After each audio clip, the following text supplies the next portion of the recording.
tras semana estuve viendo así medio, no es que me senté a mirar, pero vi en algunos de los canales de deportes, viste que está el Mundial de Atletismo, o estuvo, no sé si terminó, cómo corre, cómo salta la gente, cómo va en contra de la... Qué apurado que están, todos quieren llegar alto, lejos, fuerte. Las damas saben de qué estoy hablando. No, en serio, deporte, atletismo, competencia. ¿Qué cosa? Un tipo que corre 100 metros en 10 segundos se siente triste. Porque otro lo corrió en 9:08. ¿Sí? Compiten, no sé, a lo mejor en una competencia arrancan 70 corredores, saltadores, lanzadores de disco, de martillo. Conozco algunos expertos lanzadores de platos yo, y de ollas, que no los voy a señalar en esta mañana. Hay uno que gana y el resto todos pierden, y muchos se quedan con la sensación de fracaso. Yo sé que algunos dicen, ¿cómo te vas a sentir fracasado? Sí, como te sentiste vos en junio de este año cuando salimos segundos ¿cómo es?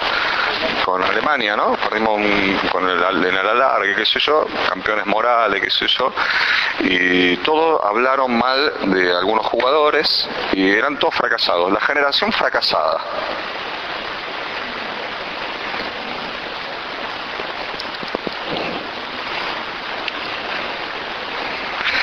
No sé, fracasado en qué, son profesionales, jugaron un mundial, yo ni mundial de Rayuela, y tienen buenas familias, algunos tienen hijos, ni comparar la parte económica, ni miremos esas cosas porque estamos todos en el horno, ¿no? Fracasados, pero el fracaso está ahí a la vuelta de la esquina, ¿viste? El que no sale primero ya no ganó. Y el tema es que, por ejemplo, en un mundial de fútbol vos tenés revancha. Revancha es una mentira, la revancha, porque aquello que perdiste está perdido, ya está, no hay revancha, es una cosa medio utópica, me parece. Después tendríamos que hablar de esto. Pero cada 4 años, y si yo faltan 15 días para los próximos 4 años y me desgarro, y soy el mejor durante 4 años y llego desgarrado, ya no soy el mejor porque no pude competir. Los de atletismo son cada 2 años, me parece, ¿no? Me parece que son en números impares de años. A ver, esto que la gente que estudia deporte... Bien, gracias.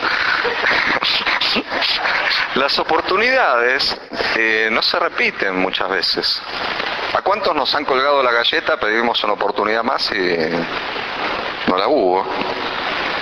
¿Cuántos nos han echado un trabajo y hemos pedido por favor que tuvieran un poco de gracia y no hubo gracia?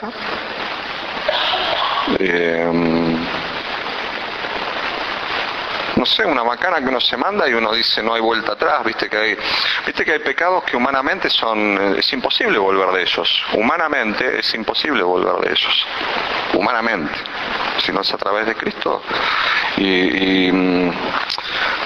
No sé, una infidelidad no perdonada dentro del matrimonio,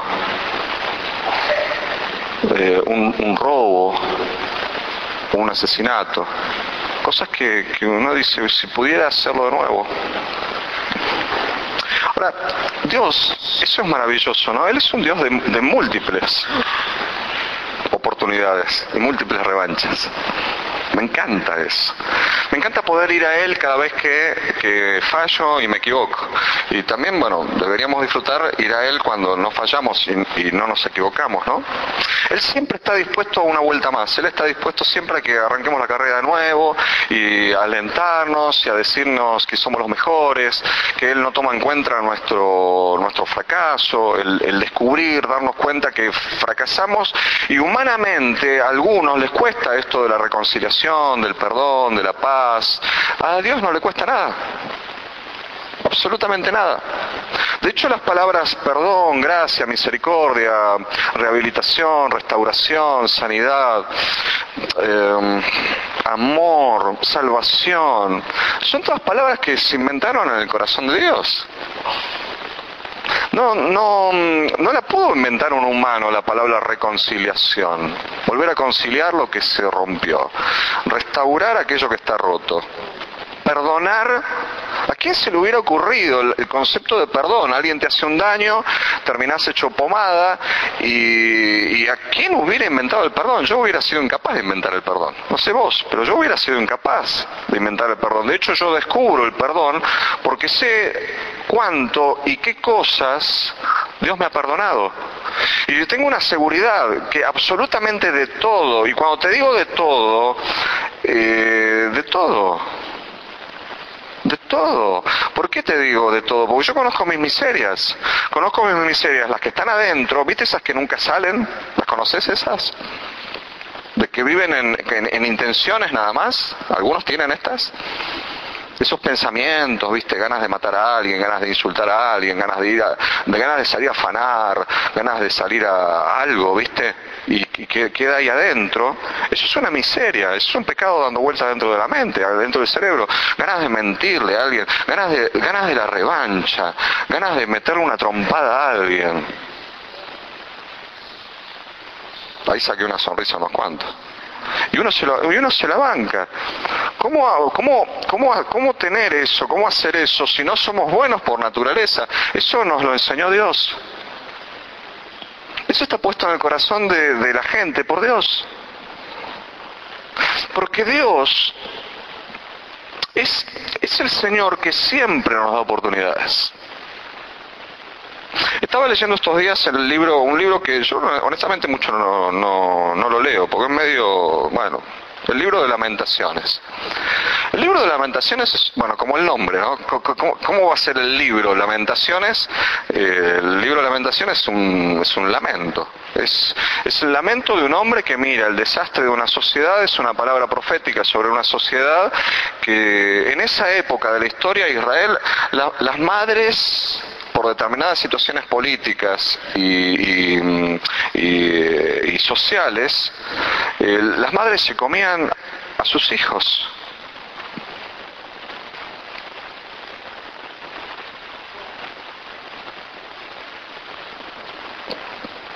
Y eso me parece más allá que parece un horror, hasta va en contra del hambre, no sé, el instinto maternal superado por el hambre.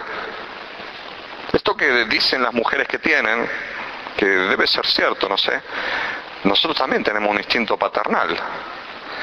Y superar eso por el hambre y decir, me voy a hacer puchero de Roberto. ¿Sí?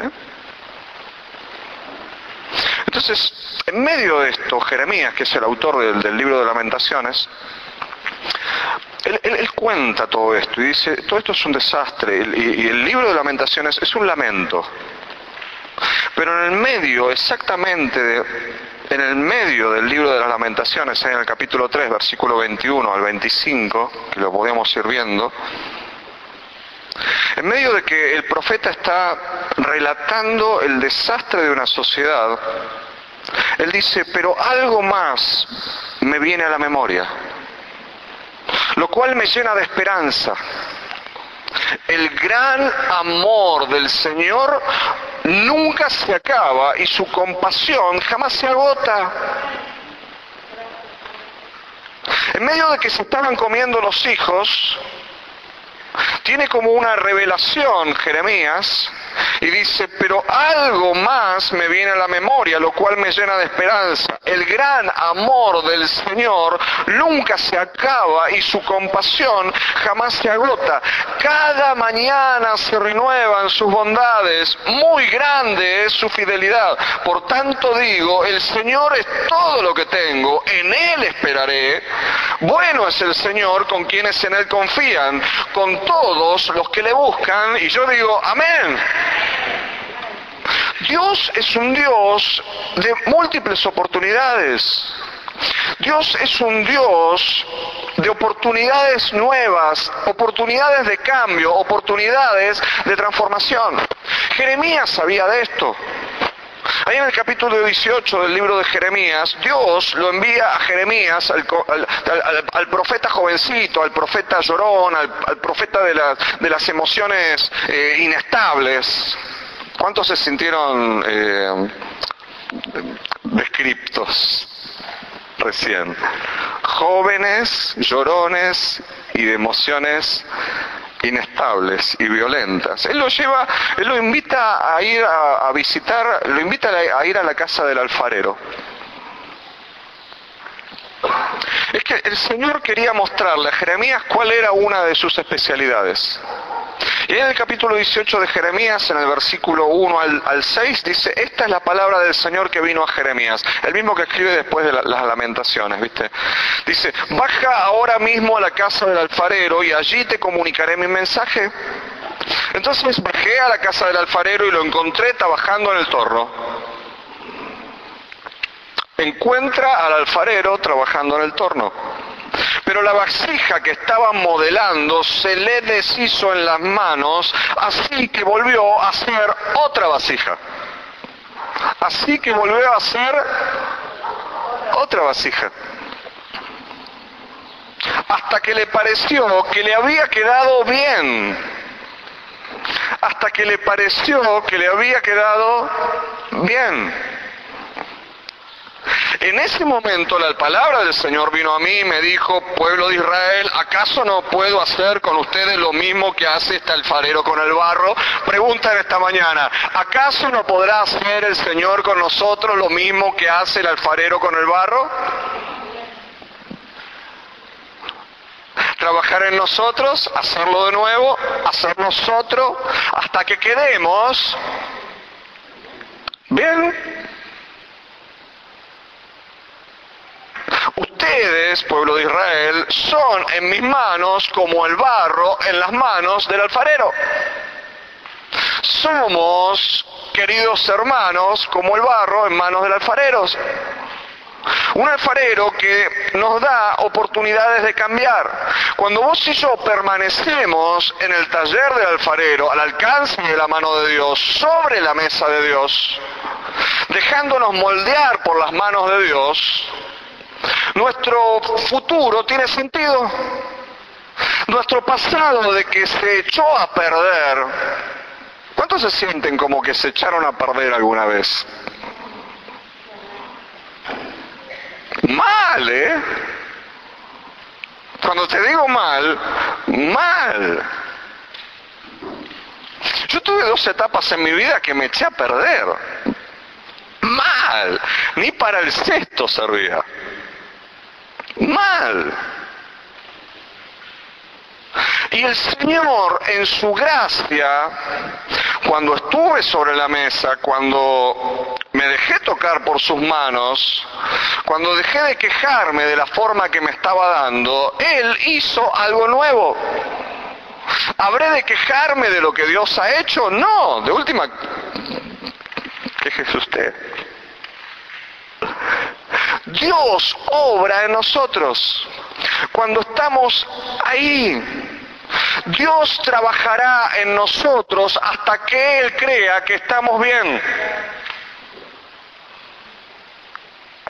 Algunos se siguen pensando: ¿hasta cuándo Dios hará esto conmigo? ¿Hasta cuándo me moldeará?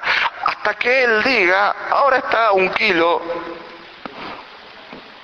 y 2 pancitos, ya tiene chapa ahora. Dios va a seguir laburando en vos. Querido niño, querido adolescente, querido joven, querido adulto, querido anciano, Dios tiene laburo con nosotros todavía. ¿Por qué? Porque es un Dios de múltiples oportunidades. ¿De qué? De cambio, de transformación. Porque vos y yo necesitamos ser cambiados por Dios. Necesitamos ser transformados por Dios. Estamos en el proceso. Dios da oportunidades de cambio. Ahí en Juan capítulo 8... Está Jesús en la antigua Jerusalén y una mujer en medio de la ciudad es encontrada en medio de una relación sexual adúltera. Una mujer y un hombre. La traen a la mujer de puro malos, ladinos, buchones, que son. Entonces, en medio del acto sexual encuentran a una pareja y agarran a la mujer y la llevan al templo. ¿Por qué? Porque sabían que el Maestro Jesús, el Cristo, estaba enseñando. Y traen a esa mujer y la ponen ahí en el medio. Jesucristo está dando el mensaje de vida, está enseñando ahí en el templo y le dicen, esta mujer fue encontrada en el acto mismo del adulterio. La ley dice que tenemos que apedrearla. Hombres juzgadores de pecados ajenos. Hombres señaladores con el dedo. Dice que había jóvenes y había ancianos, todos varones. Ahí estaba la mujer. Yo siempre me pregunté, ¿los agarraron a los dos? ¿Qué hicieron con el tipo? ¿Sería uno de los que estaría señalando con el dedo? Porque esa es típica también, ¿no? Seguro, dicen acá alguna. Y le ponen a la mujer ahí adelante. La ley decía algo. En estas situaciones hay que agarrar piedras, salir fuera de la ciudad y apedrear a la persona. ¿Por qué? Porque la ley decía eso. Jesucristo levanta la cabeza, cruza la mirada con los varones, con esos hombres que habían venido a acusar a la mujer, y le dice en menos de una docena de palabras, dice, miren muchachos, el que esté libre de pecado, que arroje la primera piedra. Y ahí fueron, desde los más jóvenes hasta los más viejos, de los más viejos, los medianos, todos empezaron a desaparecer, dieron media vuelta. ¿Por qué? Porque obviamente ninguno de ellos estaba libre del pecado de adulterio. Y Jesús ahí escribiendo en el piso.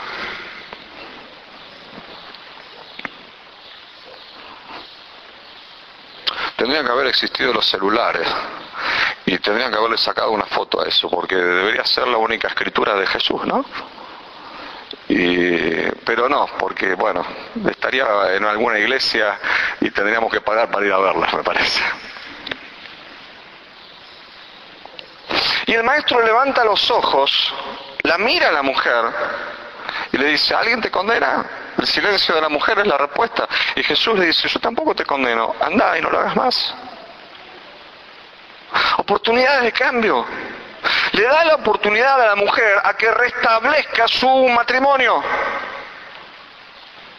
Le da la oportunidad a la mujer que vuelva a su casa y que restaure el tema con su esposo y tal vez con sus hijos. Le da una vuelta de tuerca. Esta mujer tiene una oportunidad porque se encuentra con Cristo, porque Dios es el Dios de las múltiples oportunidades. Y me encanta porque termina en nuestra Biblia como están, vieron los titulitos que están en negrita y uno como que separa temas y hace como compartimentos. Se termina de ir este grupo de varones, creo que todavía está ahí la mujer, y Jesucristo sigue enseñando y dice, yo soy la luz del mundo. El que me sigue no andará en tinieblas, sino que tendrá luz, mostrándole a la mujer y a la gente que cuando uno está en él, no tiene que andar haciendo cosas en lo oculto. Dándole la oportunidad a la mujer a vivir una vida total y absolutamente distinta. Cuando vos y yo estamos con Jesús y en Jesús, iluminados por su luz, no tenemos que andar haciendo nada ocultas absolutamente de nadie. ¿Por qué? Porque andamos en vida y andamos en luz. Y de hecho nosotros mismos somos luz. No tenemos que andar engañando a nadie. Y Jesús trae sobre esta mujer y trae sobre nuestras vidas no palabras de condenación, sino palabras de oportunidad y palabras de esperanza. Le dice, desandá el camino, volvé a tu casa, hacé las cosas bien, dejá de hacer eso. ¿Por qué? Porque si estás en mí, yo soy la luz y eso va a cambiar tu vida. Una nueva oportunidad, oportunidades que siempre incluyen a nuestra familia.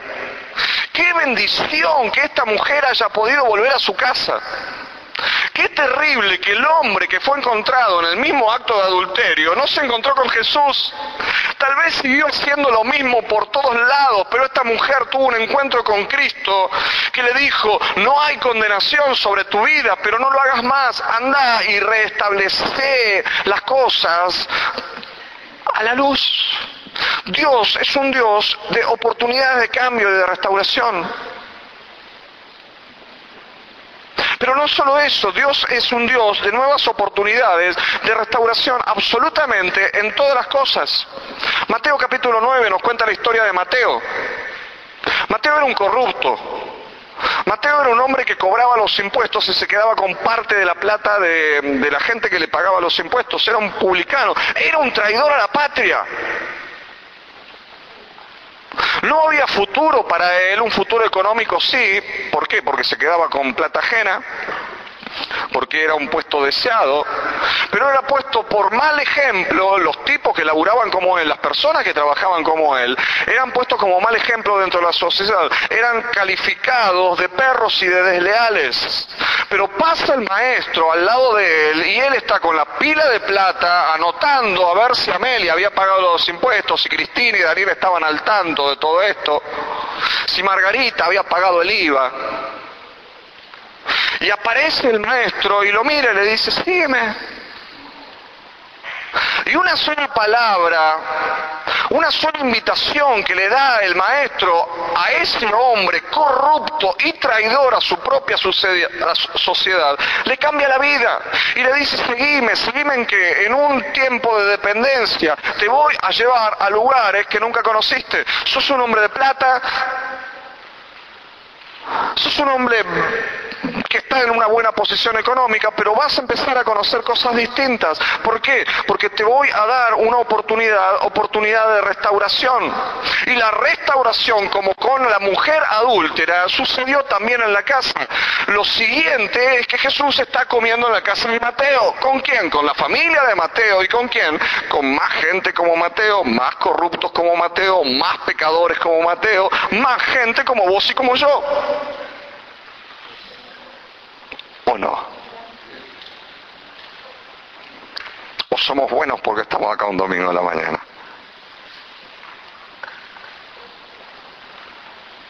Y ahí vienen, ¿viste?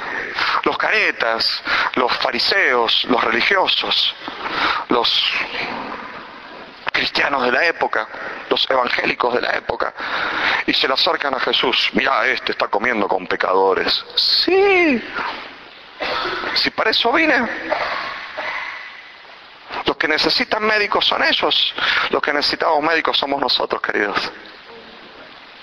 Los que necesitamos ser restaurados, los que necesitamos ser cambiados, los que necesitamos un tiempo de nueva oportunidad de restauración somos vos y yo.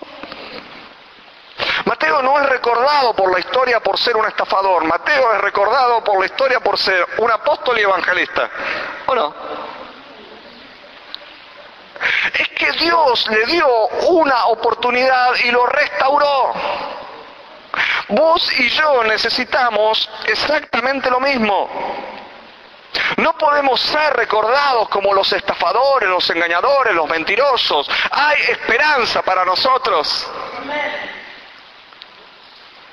No podemos ser recordados como los chantas, los mal hablados, los incumplidores, los imperseverantes. Vamos a ser recordados como los hombres y mujeres restaurados por Dios. Porque Dios trabajó con nosotros. ¿Por qué? Porque a esa invitación de Cristo de seguirle, nosotros le dijimos, amén, sí, yo voy con vos. ¿A dónde? A donde me lleves, a donde vayas. ¿Por qué? Porque confío en vos. Porque Dios, solo vos sos un Dios de restauración. ¿Cuánto de esto hace Jesús? Cuenta una historia Jesús ahí en el capítulo 15 del libro de Lucas. En realidad la cuenta ahí, no lo cuentan. Nosotros lo conocemos en el capítulo 15 del libro de Lucas. Él lo cuenta en un contexto con gente, ¿no? Y cuenta la historia de un muchacho que le pide la plata a su papá. Un hombre rico, nosotros lo conocemos como el hijo pródigo, el pibe que se gastó toda la plata.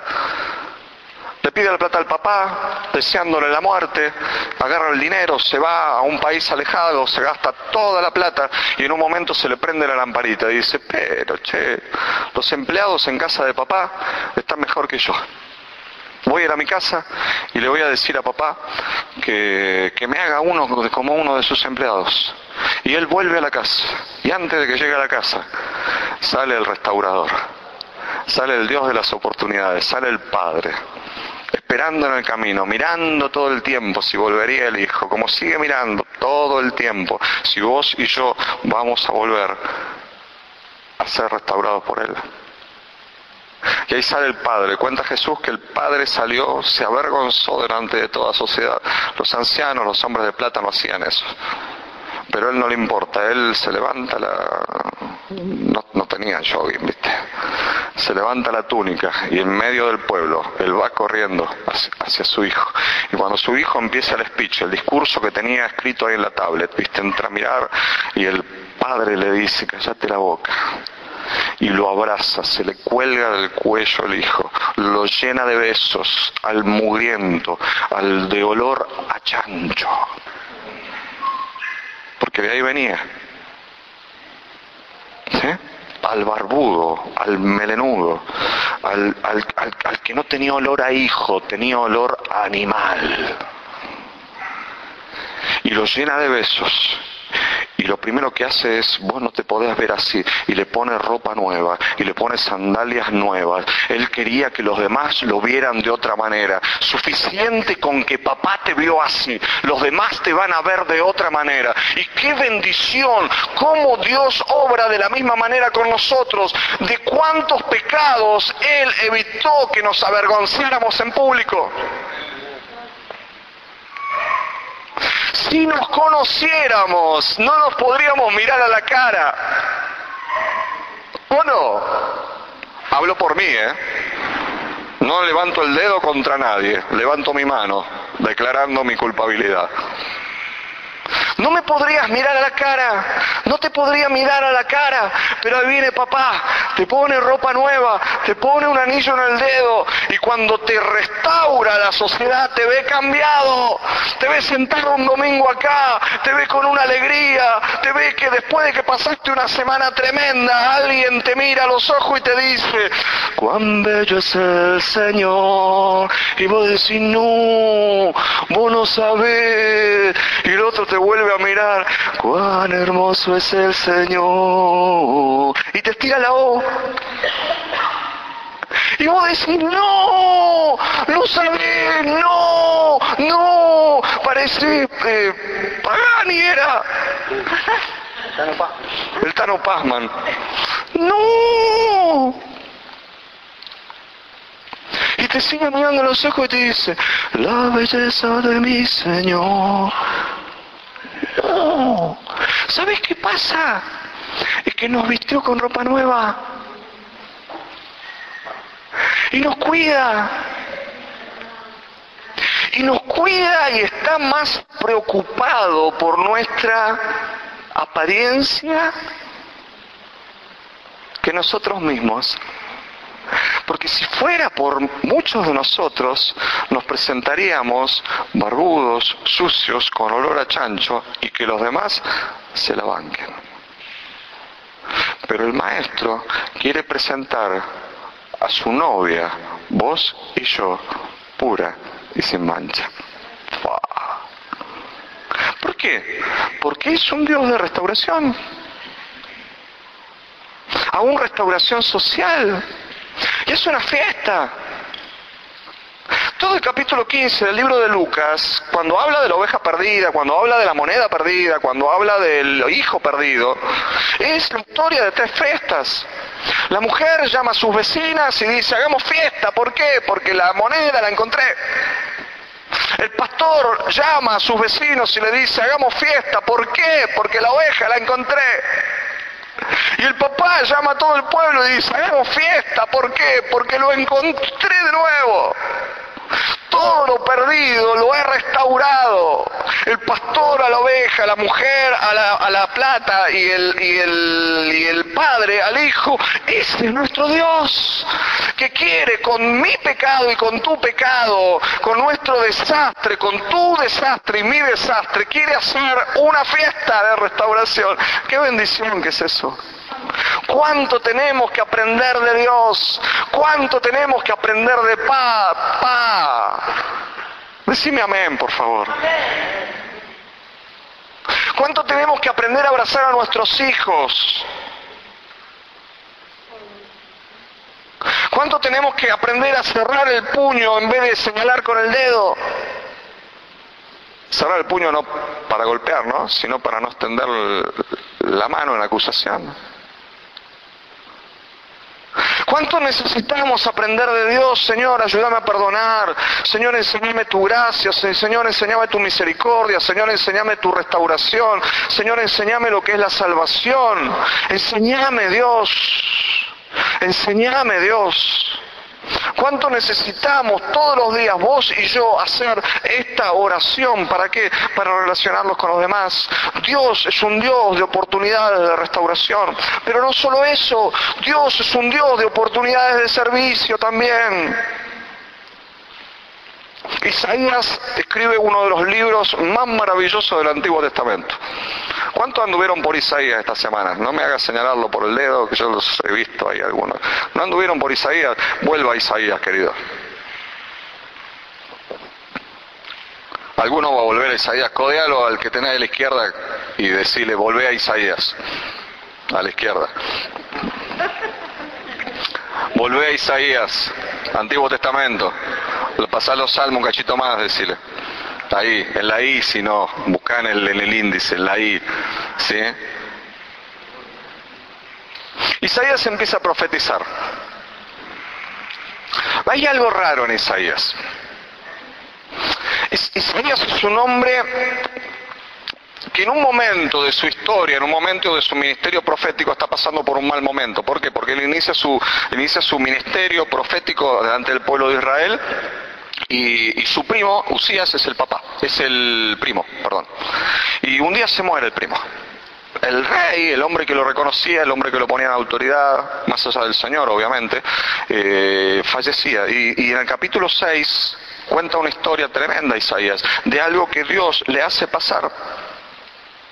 De cómo Dios no lo descarta a pesar de lo que él se había transformado. Un hombre de Dios transformado en algo extraño. ¿Qué es lo que pasa? Entonces Dios lo lleva en una visión, le muestra en una visión y dice en el capítulo 6 de Isaías, dije bien, Isaías capítulo 6, le muestra una visión de él mismo, de Dios mismo, sentado en un trono. Y los serafines, ángeles con 6 alas, volando alrededor del trono y declarando, santo, santo, santo, declarando la santidad del Señor. Santo, santo, santo es el Señor Todopoderoso. La gloria del Señor llena toda la tierra. Y ante esta imagen de santidad, ante esta imagen de Dios, ante esta revelación de Dios, ¿qué es lo que declara Isaías? Dice, yo soy un mal hablado y vivo en medio de un pueblo que insulta a Dios. Cuando uno lee eso, descubre, porque uno a veces lo lee tan en versión 60 o en la versión que fuere, ¿no? Soy un hombre impuro de labios. Dice, ay, mirá, era un hombre impuro de labios. Era un boca sucia. El profeta de Dios, de la misma boca que salía la profecía de parte de Dios durante los capítulos anteriores, era un hombre con boca sucia. Vaya uno a saber por qué se había transformado en esto. Y en medio de la santidad de la imagen, en medio de la santidad de Dios, en medio de los serafines declarando la santidad de Dios, él se da cuenta que puede llegar a ser descartado por Dios. Y es lo que nos pasa mucho, que estamos al servicio de Dios y a veces nos damos cuenta de decir, me metí una pata, hice mal esto, tengo esto mal en la mente, tengo algo esto malo en el corazón, Dios me va a descartar. ¡Ay de mí! Dice Isaías. Y la respuesta de Dios es, hay limpieza para tus labios. Tu maldad ha sido borrada y tu pecado ha sido perdonado. ¡Tomá! ¡Wow! Y lo que me encanta después de eso, insisto, al hombre que tiene que largar por sus labios palabra profética, es un hombre que dice malas palabras.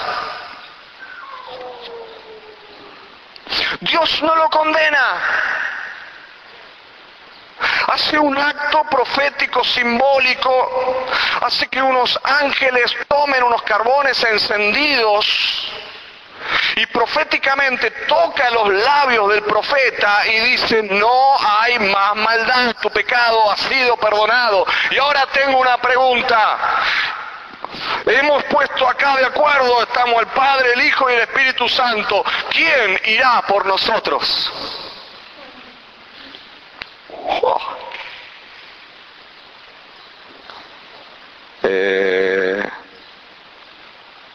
¿Yo? Heme aquí, le dice. Lo primero que Dios le dice a la persona que acaba de ser declarada limpia y perdonada es: quiero ponerte a mi servicio de nuevo. ¡Wow! No sé si te percataste de esto, de lo que es la restitución al servicio de parte de Dios. Qué distinto que somos los hombres. Qué distintos que somos. Ha habido públicamente algunos casos de situaciones, ¿cómo decirlo elegantemente? A ver, ayúdame. Inmundas, asquerosas, no. Ahí está, mira cómo le encontré el título que le ponemos a algunos cristianos, de gente que ha caído en pecado. Caído, un acto del cual uno es víctima. ¿No? Caí, no me tiré. Por el pecado nos tiramos, no caemos. ¿Amén? ¿Amén? ¿Alguno te empujó? Nah. ¿Fuiste solito? ¿Sabías que ibas ahí? ¿Sabías que era el destino final? Y aún así perseveraste. ¿Viste que sos un hombre y una mujer perseverante? Pero se dice caí en pecado. ¿Eso qué significa? Un acto no propio de la voluntad. ¿Y qué otra palabra, 4 letras, tiene una X en el medio? Sexo. ¿Sí o no? Pues dice, cayó en pecado. ¿Qué significa? Que tuvo relaciones fuera de lo normal. Bien. Hay gente que aún se la recuerda por eso. Y el Señor salió a su encuentro y le dice: ¿quién irá por nosotros? Y el único que levantó la mano dice: yo quiero seguir sirviéndote. Y en nuestra mente humana, limitada, no graciosa, de gracia, no de chiste, no graciosa, a veces seguimos señalando hombres y mujeres que erraron, se equivocaron, cometieron errores, imprudencias, no fueron temerosos de Dios, como vos y como yo. Pero Dios quiso volver a usarlos.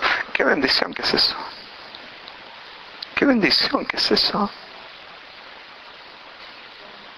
Y ahí empieza como la esquizofrenia mental dentro del cristianismo. Si permíteme, te voy a usar a Enrique de ejemplo. Enrique hace un montón de años es tesorero de la iglesia. ¿Tú cuántos años llevas de tesorero? ¿Como 20? Bueno, 20. 20, pongamos 20 años. Voy a usar este ejemplo porque justamente tenemos que usar ejemplos sobre lo seguro. Uno no puede usar ejemplos sobre lo que se puede poner en duda. Bueno, un día descubrimos que Enrique se robó los 6 millones de dólares que tenemos guardados en el banco. Ahí salió el Falcon, dice. Yo me hubiera comprado una Ferrari roja, y diría, es mía. ¿Cuántos se acuerdan de esto? El día anterior a mi cargo de tesoro. Sí. No tenés que aclarar nada. Te estoy poniendo de ejemplo porque sé que te puedo poner de ejemplo y no sé si con todos podríamos hacer lo mismo. Por eso él es el tesorero. ¿cuántos estaría, si él se roba los 6 millones de dólares que tenemos en el banco? Vieron que es toda una utopía esto, que él se lo robe y que tengamos 6 millones de dólares en el banco. Una más que la otra. Sí, claro. ¿Cuántos estarían de acuerdo que lo pongamos de nuevo de tesorero? Después. Levante la mano, por favor. Bien. Bien. Ahora.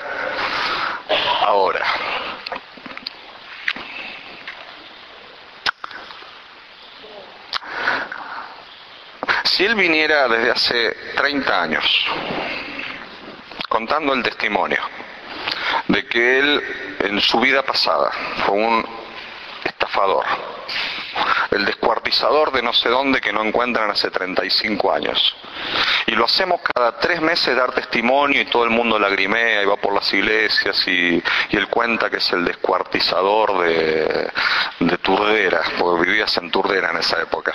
El descuartizador de Turdera era él. Mira, tu suegro. El abuelo descuartizador. Basta, volvé. No tendríamos problema. Y nos sentiríamos orgullosos de tener el tesorero de nuestra iglesia. Lo diríamos así, sacaríamos pecho y diríamos, con el dedo levantado, el tesorero de nuestra iglesia, Dios lo hizo un hombre nuevo. Él hace 30 años descuartizó 10 personas en Turdera. Y Dios lo levantó de nuevo. ¿Haríamos así o no?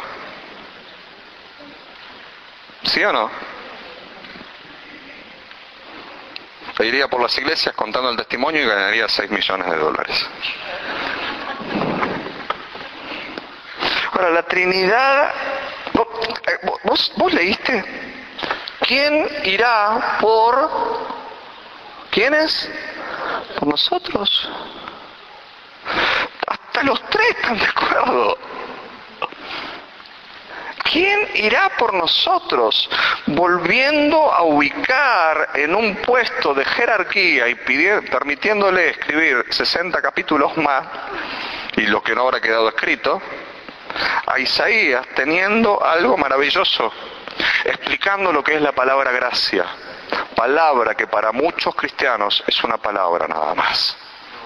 La gracia de Dios restituye a niveles de responsabilidad y nos proyecta a nuevos lugares creados e inventados por Dios para nosotros.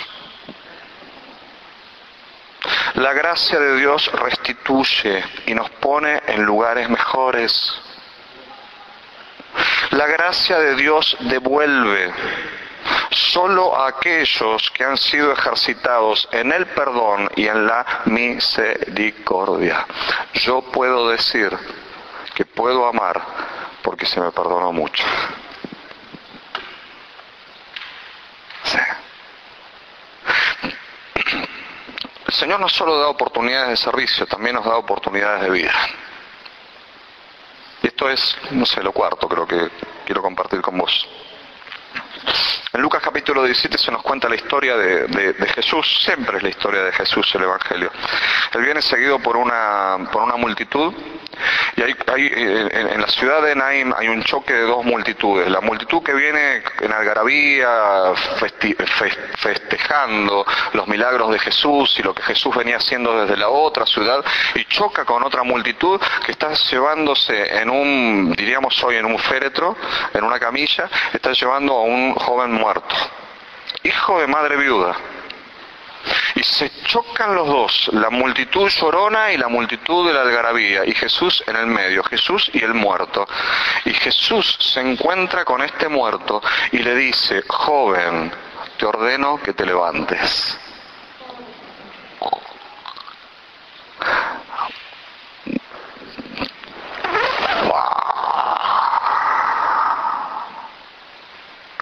Qué ganas de predicar de esto.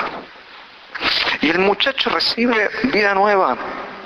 Una vida para empezar a vivir de nuevo. A la mujer le ha restituido un hijo, bueno, la viudez, quedaba sola, qué sé yo, todo bien, pero ¡hey! Joven, levántate, tengo una nueva vida para vos. Adulto, adulto, adolescente, niño, anciano, levantate, tengo una nueva vida para vos. Te encontraste con el restaurador de la vida, te encontraste con aquel que te da una nueva oportunidad en la vida. Y hay personas que son como este joven, respiran muerte, respiran bronca, por dentro, por fuera están bien, pueden levantar las manos, tratar de adorar al Señor con sus labios nada más. Vienen, se congregan, intentan servir, pero por dentro están llenos de muerte, llenos de bronca, llenos de odio, llenos de rencor, con situaciones de 10, 15, 5 años atrás, 20 años atrás, situaciones de la semana pasada que no pudieron cambiar adentro. Y Dios te mira y te dice y te ordena que te levantes, que no sigas con esos pensamientos de muerte. ¿Por qué? Porque Él es un Dios de oportunidades de vida. No podés seguir con eso muerto adentro, eso muerto Dios le da vida. Dios nos ordena que nos levantemos y que dejemos la muerte de atrás. Los rencores, las angustias, los dolores, los malos recuerdos. Dios es autor de vida. Yo soy la vida, dijo Él. Y este joven tuvo vida porque se encontró. Tuvo una nueva vida porque se encontró con Jesús. La misma historia de Saulo. ¿Se acuerdan? Saulo de Tarso, el perseguidor, asesino, entregador a las cárceles, así lo declara la palabra. Perseguidor, asesino, entregador a las cárceles de cristianos. Hermanos, y en el nombre de Dios lo hacía. ¿Sí o no? Él mismo declara, en el nombre de Dios, iba y mataba a cristianos. No entro ahí, ¿no?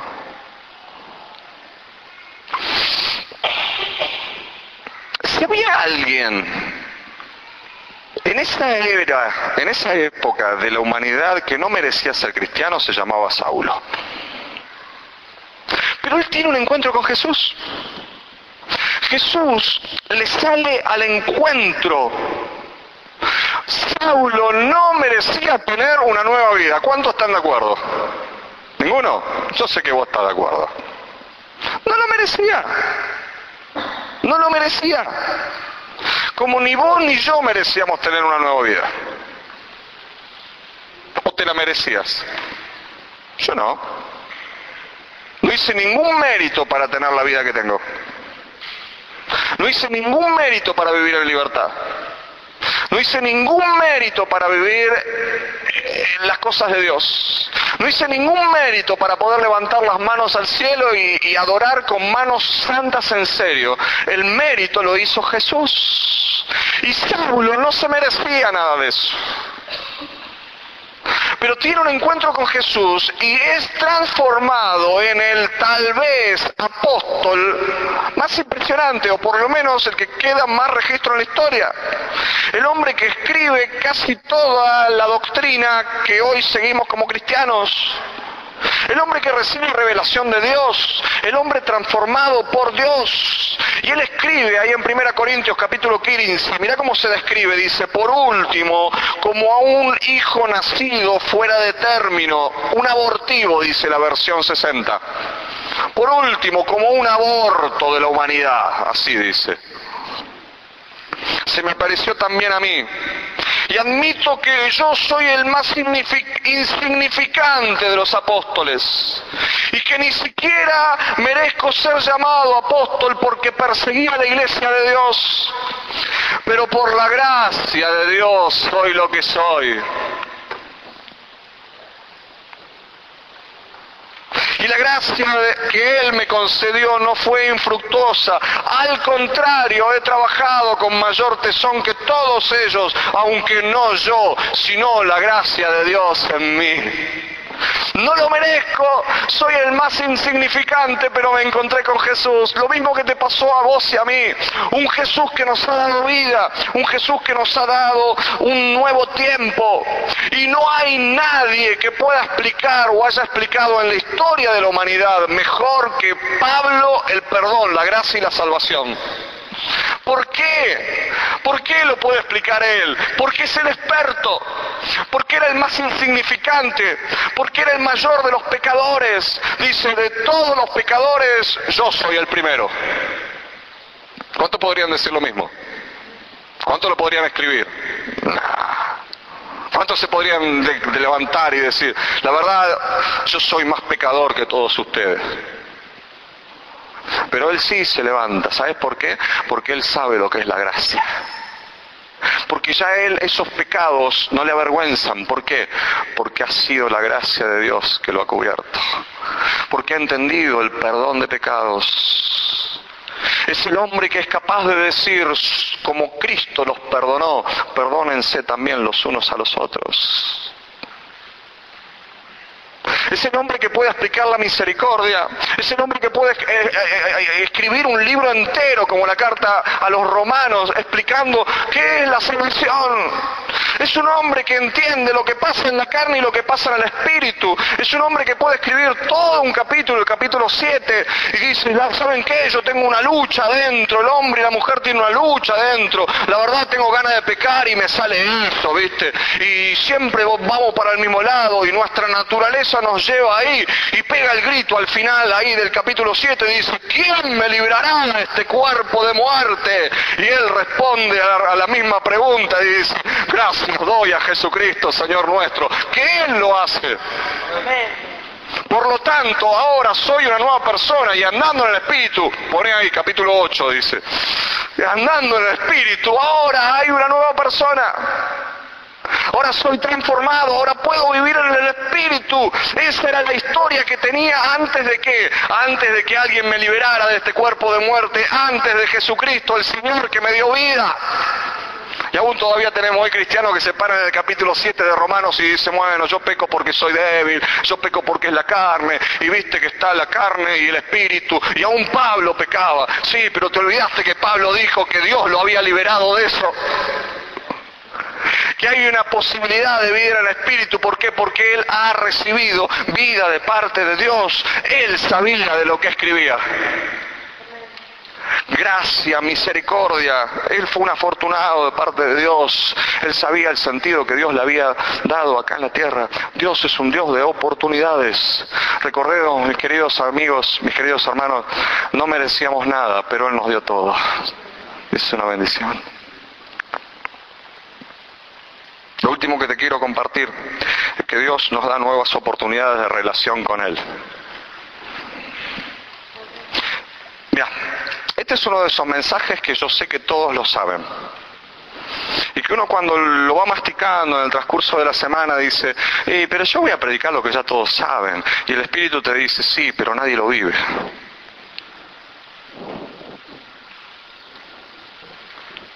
Porque se bajan el pulgar solos.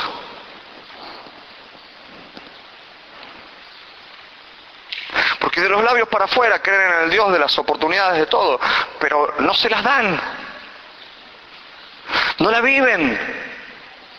Y Dios es un Dios de oportunidad, de relación con Él.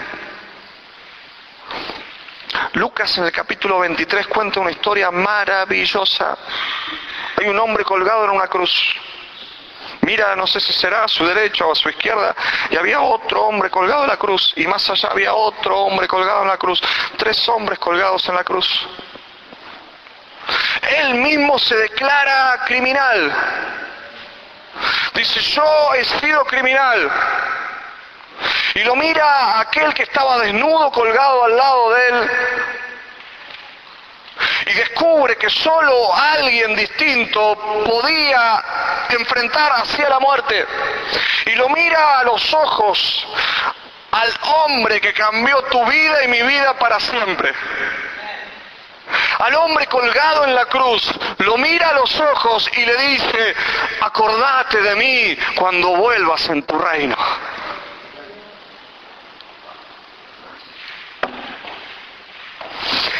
Y Cristo, Jesús, lo mira, permitime decirte, le guiña un ojo y le dice, hoy vas a estar conmigo en el paraíso, vamos a morir juntos. Y fue el único discípulo que permaneció al lado de él hasta el momento de su muerte. ¿O no? El que permaneció más cerca, el que nunca tuvo la capacidad de hacer una oración, nunca levantó las manos al cielo para adorar al Rey, nunca recibió una instrucción, un ABC bíblico, una escuela bíblica, no fue bautizado, no pudo dar el testimonio, pero de él se da testimonio desde hace siglos en la Biblia. Y él logró tener una relación con Dios porque se encontró con Cristo.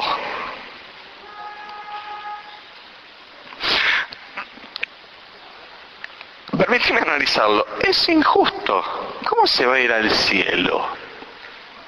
Analicémoslo. Ayúdame. Es injusto.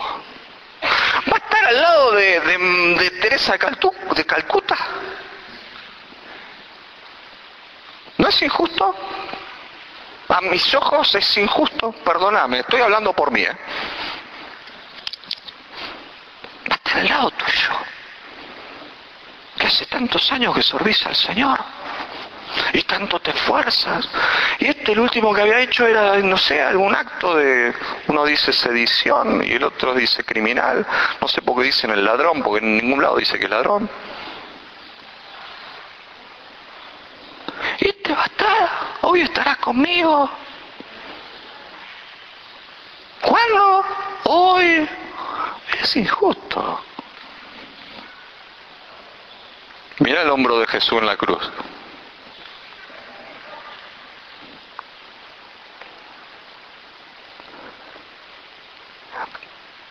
Oportunidad de relación cuando me acerco a Cristo. Aún en medio de la condenación, aún en medio del dolor, aún en medio de la muerte, aún en medio del pecado. Y él, ese mismo día, estuvo con Cristo en el paraíso. ¡Wow! Pedro. ¿Te acordás de Pedro? Qué admirable Pedro. Pero si hay algo que recordamos de Pedro, es que fue el hombre que negó 3 veces a Cristo. ¿Sí o no? El gallo. Ya lo había visto. La última mirada que Jesús y Pedro cruzan es después de que Pedro lo niega 3 veces. Dice que después de negarlo, él levantó la vista, lo vio a Jesús, hubo un cruce de miradas con Cristo, y Pedro dice que se fue afuera y lloró amargamente. Eso dice la Escritura.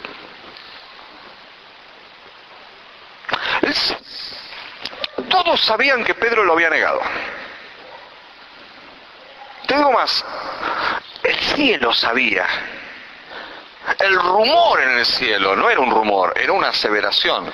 Pedro negó al Maestro. Los ángeles lo sabían. Los apóstoles lo sabían. La gente que lo había escuchado lo sabía.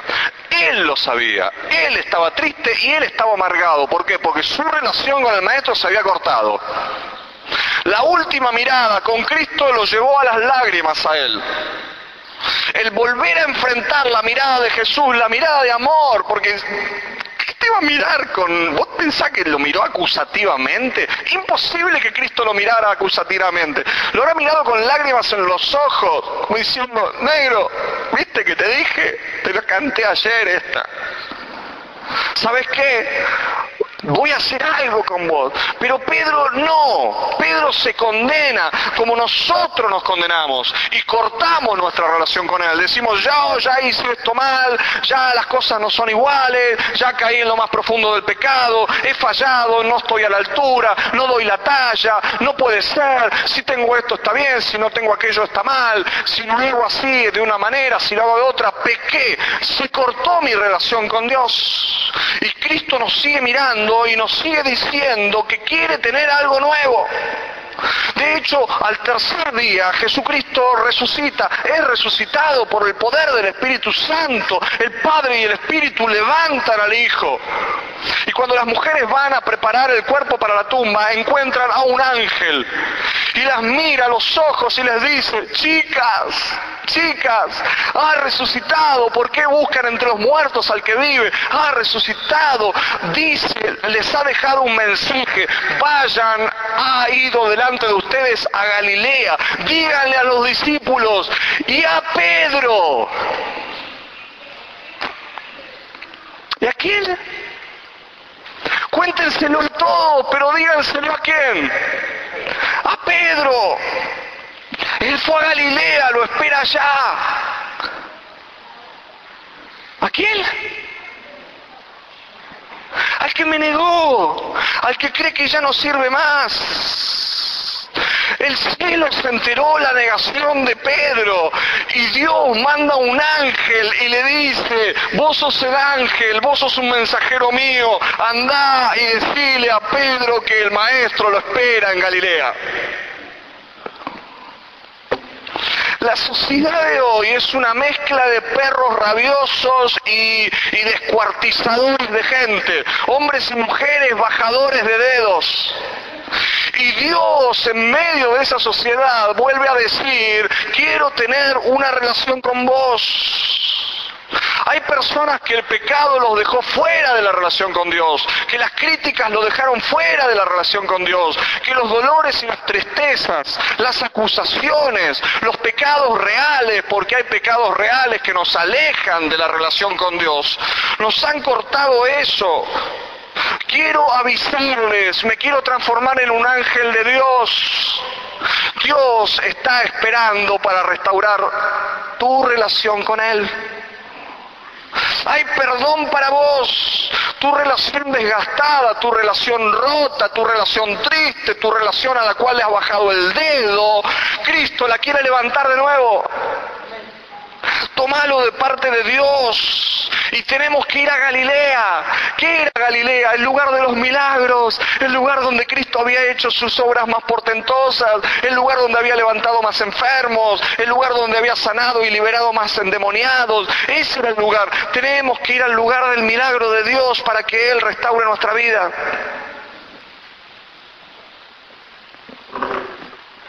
Hermano, Dios no te descartó. Dios no te ha descartado. De hecho, dio la vida de su Hijo Jesús para que pudiéramos ir una y otra vez la sangre de Cristo, una y otra vez a la cruz, una y otra vez en búsqueda del Espíritu de Dios, una y otra vez el Espíritu de Dios que habita dentro nuestro nos redarguye, nos da vueltas, nos convence de pecado. Es Él el que no acusa, es Él el que dice: ¿sabes qué? Sí está mal lo que hiciste, no das la talla, no alcanzás, Cristo la dio. Él quiere restaurarle. Pedro y Jesús se vuelven a encontrar en Galilea. Hace casi 2 meses atrás, algunos bajaron de la barca, ¿te acordás? La última noche en la barca. ¿Te acuerdan? Pedro y Jesús tienen una charla más. Cuando Pedro se baja de la barca después de la pesca infructuosa, después de que el maestro le pega el grito: che, del otro lado era, y tiran la red y salen, y Pedro, que estaba ahí desnudo, se pone la ropa, se tira al agua, va al maestro. El maestro le tiene preparado un desayuno y una charla muy sencilla, confrontadora, con el hombre que lo negó y el hombre que no se podía perdonar. El hombre que necesitaba volver a tener una relación con Dios, como vos y como yo. Y le dice: Pedro, ¿me amas? Vos sabés, Señor. Pedro, ¿me amas?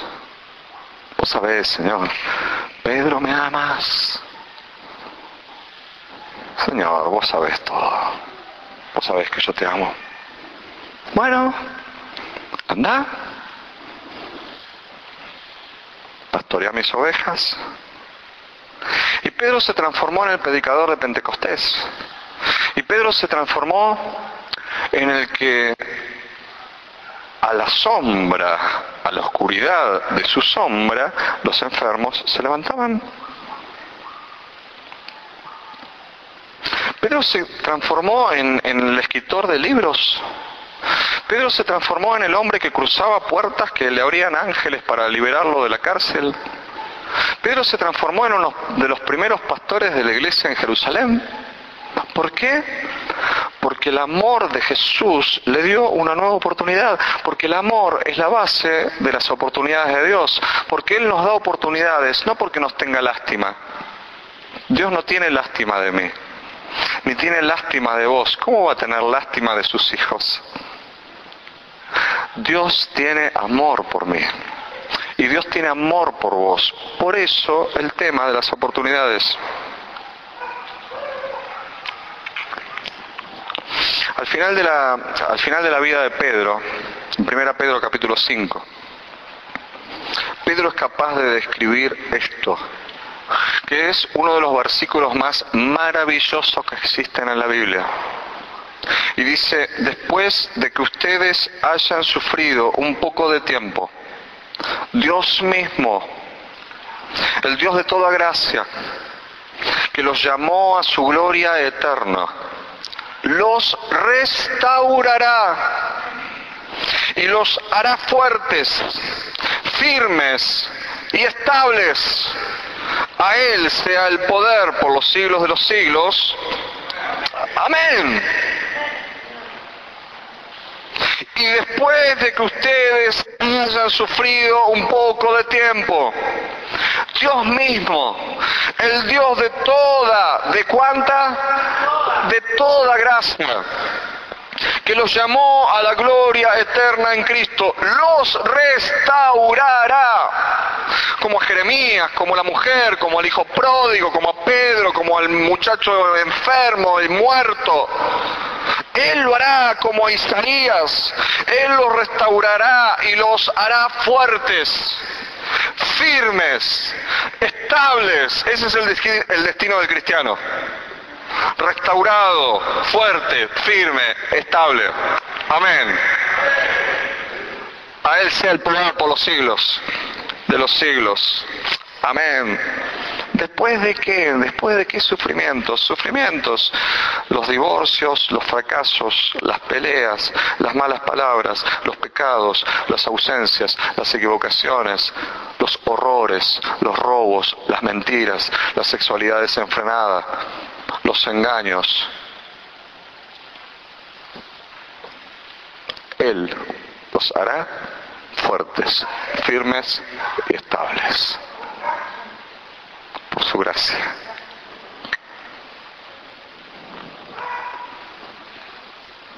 ¿Qué es lo que hay que hacer? Porque es por gracia, pero siempre hay que hacer algo. La salvación es por gracia y por fe, pero tuve que creer. El ser trabajado por el Maestro es por gracia, pero hay que estar en la mesa. El ser resucitado de un féretro es por gracia, pero tengo que escuchar la voz del Cristo que me dice: levántate. El ser puesto como Pablo en nueva vida es por gracia, pero se tiene que encontrar con Jesús en el medio del camino. Entonces, siempre es por Jesús. Siempre fue por Jesús. Siempre fue por la cruz. Siempre fue por lo que Él hizo. Siempre es por lo que Él hace y siempre es por lo que Él hará, porque Él será el que nos haga firmes, estables y fuertes. Que es lo contrario a rotos, inestables y alejados de Dios.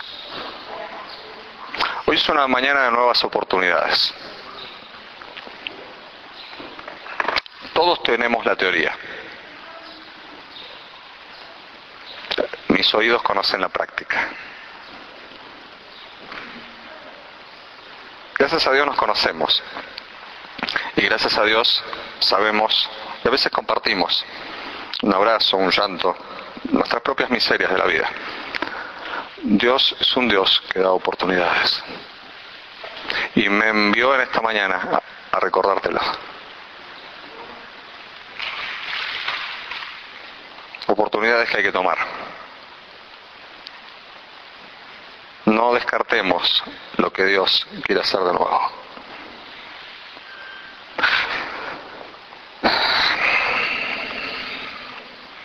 Juan capítulo 6, Jesús se levanta y dice: el que a mí se acerca no le rechazo. Y no está hablando de salvación, está hablando de vida.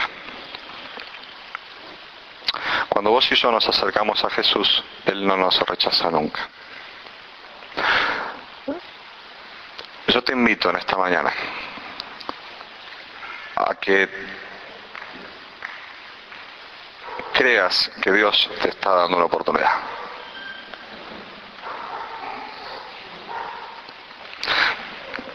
A que recuerdes que el pecado más horroroso que hayas estado viviendo en estos días, Cristo lo cargó en la cruz del Calvario.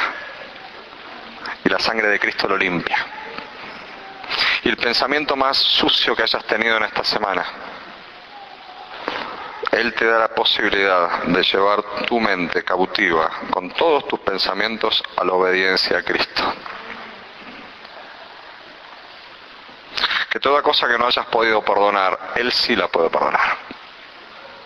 Que todo lo que no tengas, Él lo tiene para vos. Entonces te invito a que hagas en serio una oración. Yo sé que hay un montón de gente que necesita oportunidades en esta mañana. Lo sé porque lo sé, y lo sé porque si no, no estaría predicando esto en esta mañana.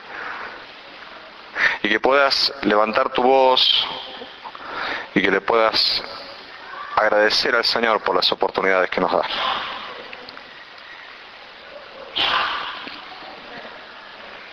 Que puedas tener tu propia oración, tu propio encuentro con el Señor.